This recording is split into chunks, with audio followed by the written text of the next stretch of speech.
ng Pilipinas.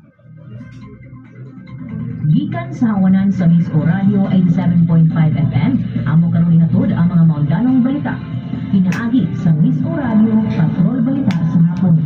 Dinhi inyong masayran ang nagkadaiyang labas ng mga balita sa atong palibot.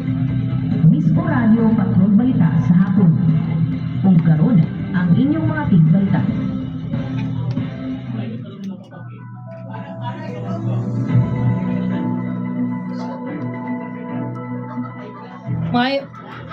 Mayong adlaw, Misamis Oriental, tibok na man tibok kalibutan, nga naabot sa atong sibiyahan.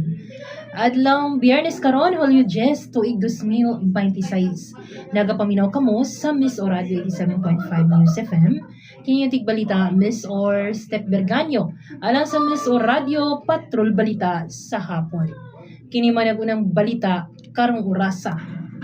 Sa balita sa paugnat sa puso. Cebu City anda mo host sa 2027 FIBA Women's Asia Cup o Coach Alapag gitak ng magdebut sa PBA. Sa Celebrity Balita.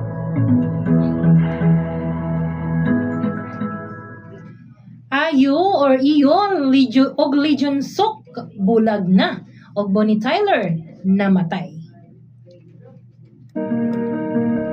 Alang sa balita sa negosyo.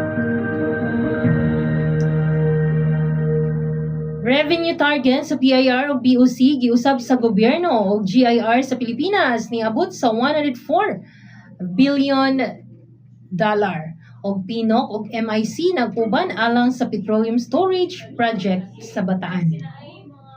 Sa balita, kawas sa nasud.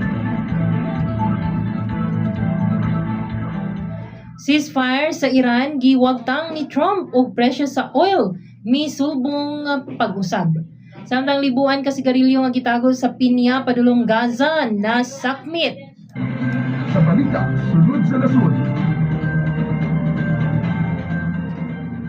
Hangyo ni Senador Jingo Estrada nga makatambong sa impeachment trial wala giaprubahan. Og kani Representative Barzaga gipasakaan og kasong cyber libel. Sa balita sa rehiyon.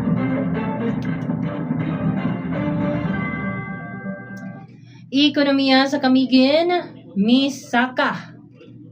Alang sa balitang lokal. Road concreting project gitunol sa Balingasag og People's Day ni Mayor Clarix Oy miani og pagsaway. Sa pulis, balita. 19 anyos nga babae nasikop sa drug bust